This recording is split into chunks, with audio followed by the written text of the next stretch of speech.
Vous êtes des milliers à regarder Nyota Télévision. Mesdames, Messieurs, c'est l'heure de votre journal. Et voici l'essentiel de l'actualité. La police nationale congolaise tape du poing sur la table. Désormais, tout enfant en rupture de liens familiaux qui sera aperçu sur les rues de la ville de Lubumbashi sera directement acheminé à la maison carcérale de la Kasapa. C'est la mesure prise par la PNC. Dans ce journal, Diane Kassongo Nyota nous fera le point. Au sommaire également, la classe politique congolaise est toujours secouée par la cérémonie des prestations de serment des nouveaux juges à la Cour constitutionnelle. À Lubumbashi, comme partout ailleurs, les avis divergent quant à l'avenir du FCC et CASH. Et ce journal s'ouvre par cette actualité. Vous le savez et sans doute, et si vous ne le savez pas, retenez que la cérémonie des prestations de serment de nouveaux juges à la Cour constitutionnelle divise en tout cas deux tendances politiques au pouvoir. Il s'agit du Front commun pour le Congo de Joseph Kabila Kabange et le CAP pour le changement de Félix Antoine Tshisekedi Tshilombo. À Lubumbashi, plusieurs analystes politiques n'ont pas tardé à approfondir cette question dès lors. Regardez. Je jure solennellement de remplir loyalement et fidèlement les fonctions de membre de la Cour. La prestation de serment de nouveaux juges à la Cour constitutionnelle, un signal fort pour la consolidation d'un état de droit en RDC, estiment certains politiques. C'est un signal fort qui annonce l'indépendance véritable de la justice. Parce que, comme vous le savez, à un moment donné, la justice a été muselée ou quelque chose de l'État a fait. Il est venu juste consolider l'indépendance de la justice et la consolidation de l'État de droit. C'est un événement historique. Pour d'autres, cette prestation est un véritable signe du non-respect de la Constitution.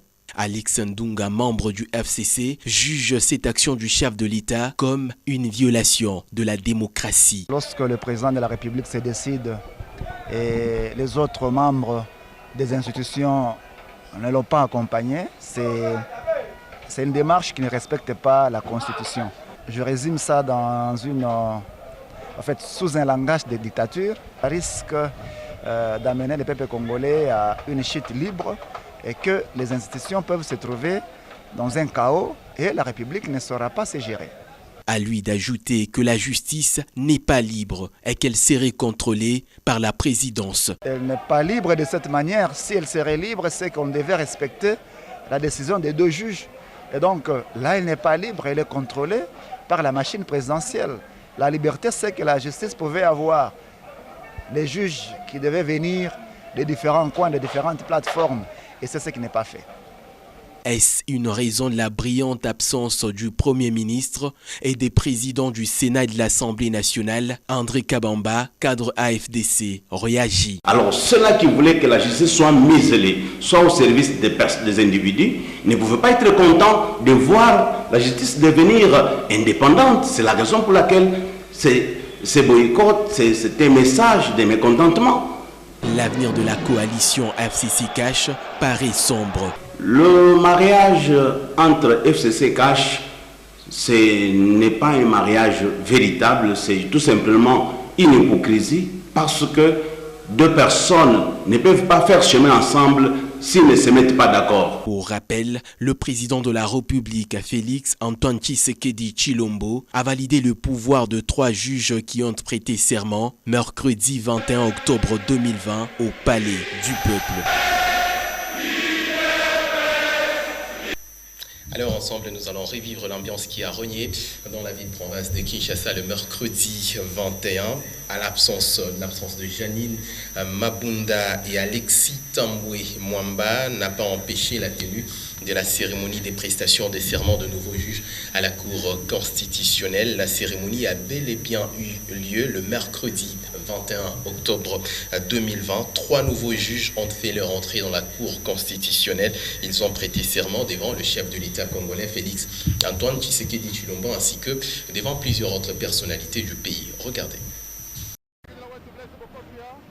C'est le sénateur Sami Badibanga qui a accueilli le président de la République, Félix Antoine Tshisekedi, au Palais du Peuple pour la prestation de serment des nouveaux juges de la Cour constitutionnelle.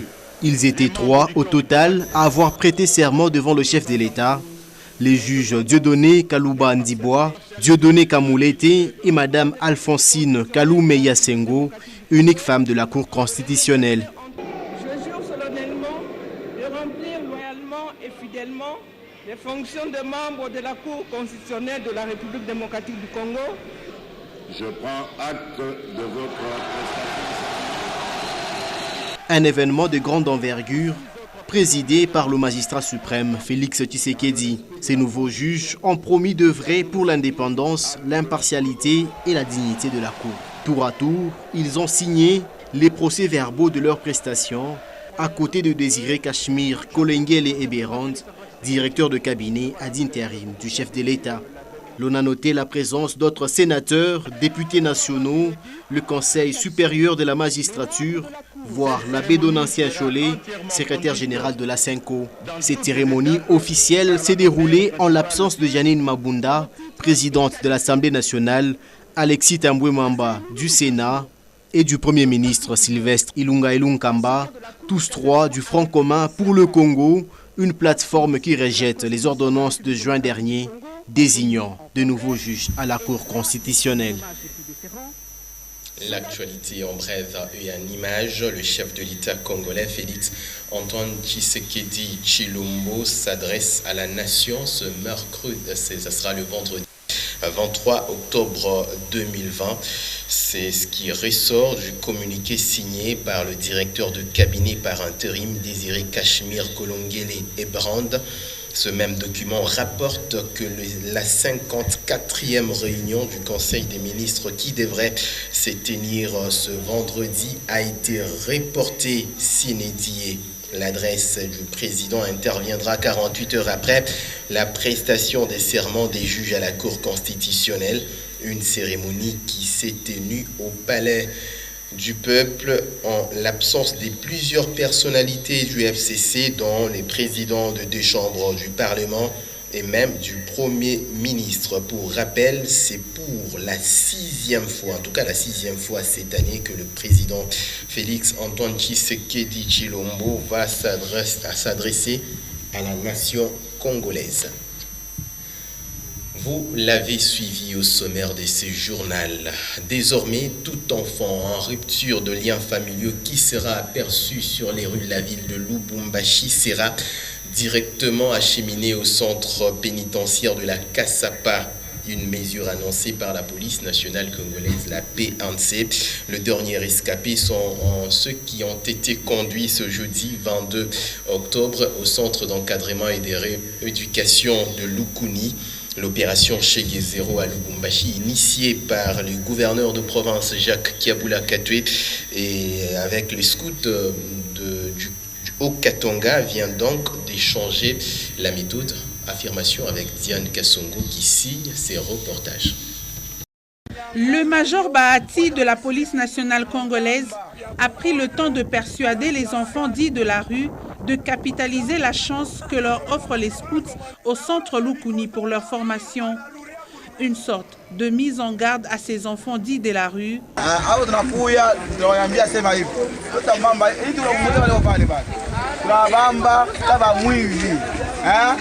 D'abord ni baskuti ndio wanawasemea. Wasikia?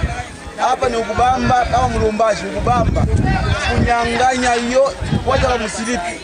Mkamba. Wasikia? Kasapa mbele ndio unapenda kuweka mkasa uko upende mkasapa. Wewe utakuwa mvili. Kama na utakwamba mnivoka ni bazo. Wapo wengine ya balanda alilaka Mkenya. Ba parke Mkenya bawajipisha. Kote ule tabaka kule nikupeleka mkuizoa Kasapa dedans mkasapa. Mise à contribution depuis le début de l'opération Shege Zero à Lubumbashi, les scouts ont accompagné la police sur terrain pour cette sensibilisation. À Alphonse Kabéadi Kacha de rappeler qu'avec la police, l'approche a changé.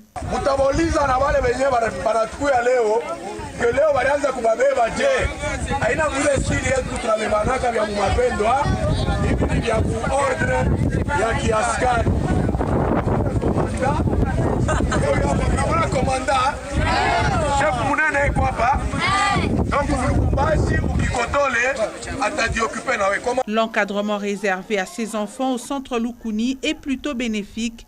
Plusieurs d'entre eux ont déjà assimilé la formation leur donnée par les adeptes de Baden-Powell. Dans l'actualité également, célébration à l'échelle mondiale, la journée du bégaiement le 22 octobre de chaque année est une occasion donnée aux personnes qui bégayent de se faire entendre. Ces troubles de la parole et de la communication a des répercussions, vous le savez, retenez si vous ne le savez pas, des répercussions importantes sur la vie sociale et professionnelle de ceux qui en souffrent. Ben KMB a fait cet élément de reportage. Difficulté est que je ne peux pas supporter au grand. Plus de 70 millions de personnes bégayent au monde et leur vie sociale et professionnelle en paye les frais de la stigmatisation dont elles sont victimes. Apprendre à rebondir, c'est sous ce thème qu'est célébrée la Journée mondiale du bégaiement cette année 2020. Le bégaiement est un trouble de langage qui peut être traité chez les enfants âgés de moins de 5 ans, tel que l'affirme le docteur Jérémy Kayembe. Avant 5 ans, la chance de réussite est plus élevée par rapport après l'âge de 5 ans. Et le traitement fera aussi recours, je peux dire, à la connaissance de ces deux types de bégaiement. Il y a le bégaiement que je qualifierais évolutif et le bégaiement neurologique. Évolutif, en cas peut-être de troubles psychologiques, quelqu'un qui est divorcé, quelqu'un qui vient d'être séparé de ses parents, des êtres chers, il peut arriver qu'il bégaye. Mais là, c'est passager, c'est pour un temps. On peut ou ne pas intervenir, ça va se soigner de soi. Mais dans la deuxième forme, le deuxième type de bégaiement, que je vous ai dit neurologique, là, carrément, il y a une cause organique. Par exemple, un traumatisme crânien. En cette 23e édition de la journée du bégaiement, il est important de faire savoir que des solutions existent selon qu'il s'agit d'une perturbation psychologique ou physionomique, insiste le médecin. Et vous verrez s'il faudrait traiter par là. Une fois quelqu'un bégaye parce qu'il est séparé, il est divorcé, là il faut intervenir. Donc c'est un peu de faire une psychothérapie de soutien. Le bégaiement se manifeste par des répétitions et prolongations involontaires des sons. Je souhaiterais que la personne me parle au même titre que mes autres amis. Le recours au psychologue est nécessaire chez l'adolescent et chez l'adulte. L'an 2020, la société est appelée à prendre conscience des difficultés rencontrées par les bègues au cours d'un dialogue. Reportage de Ben KMB sur les images extérieures et ce journal se poursuit. Mesdames, Messieurs, les manques du courant électrique inquiètent de plus en plus les habitants du quartier Kamasa Campingo situé dans la commune annexe. C'est quand la ville de Lubumbashi n'a jamais été électrifiée depuis les lotissements. Ainsi, la population vit toujours dans les noirs, situation qui serait à la base de cas à répétition d'insécurité. Chaque nuit qui passe, c'est ce que nous dit Merveille Congolo qui signe ces reportages. La plupart d'habitants du quartier Kamasa Campingo fait recours à l'énergie solaire, faute du courant électrique dans ce coin de la ville de Lubumbashi. D'autres encore vivent toujours dans le noir durant les nuits. Ce manque s'observe depuis les lotissements du quartier Mpingo. Il n'a jamais été connecté au réseau électrique, déclare la population.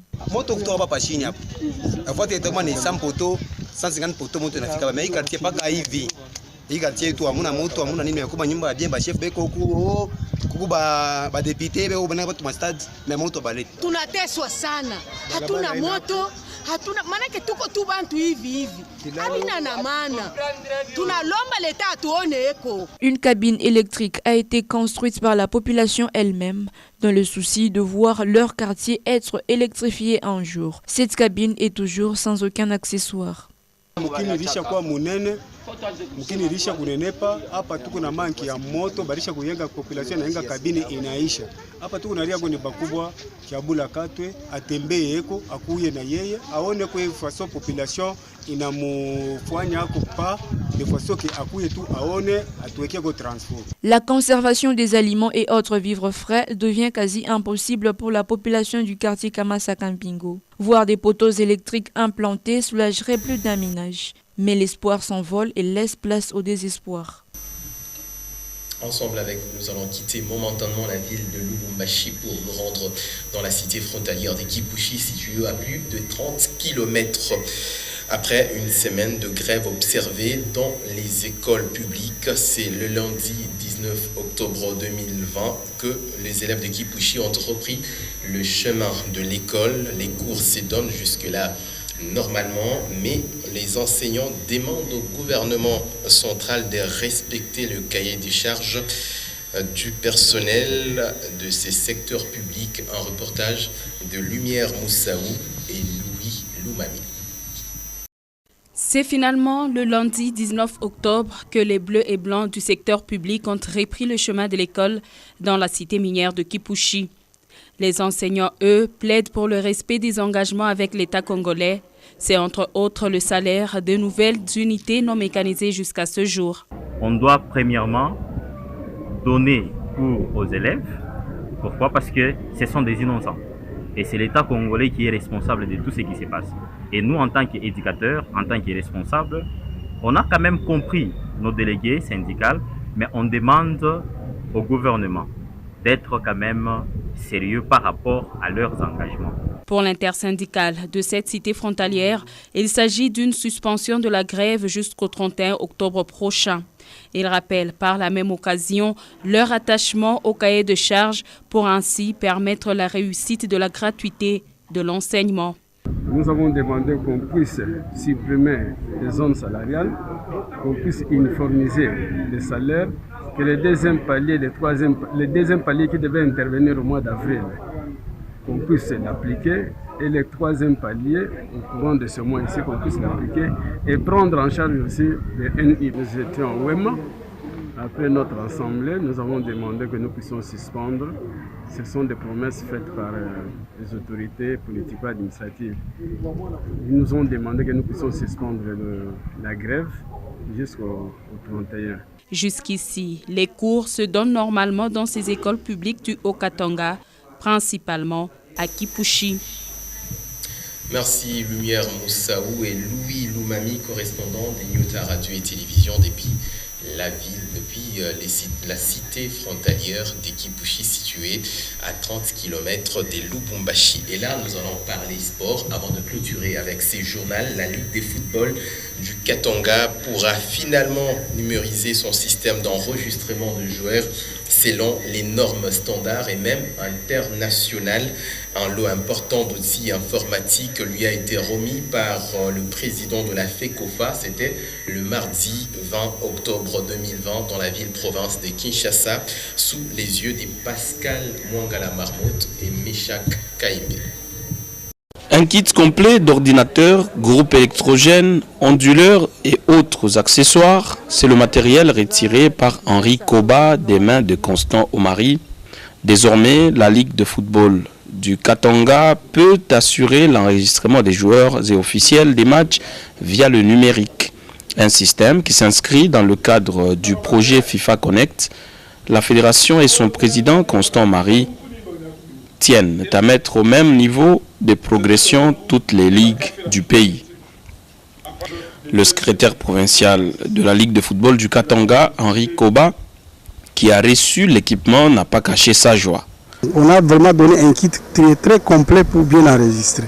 Je suis très ravi et je remercie vivement la fédération. Avec espoir que ces actions-là vont continuer pour remettre le football à jour. La particularité de ce système de FIFA Connect, c'est que lorsqu'une personne est enregistrée en tant que joueur, entraîneur, arbitre ou officiel, elle se voit attribuer un seul numéro d'identification FIFA mondial qui reste unique et définitif. Ce qui vient mettre fin à une éventuelle tricherie, notamment sur l'âge depuis la base par exemple. Et aussi réguler le mouvement des athlètes d'un club à un autre sans la moindre possibilité d'effacer les traces. Le même numéro d'identification FIFA est le même à utiliser par la personne enregistrée pour toutes ses activités au football, futsal et le beach soccer, même si cette personne avait déjà été enregistrée dans une autre association membre.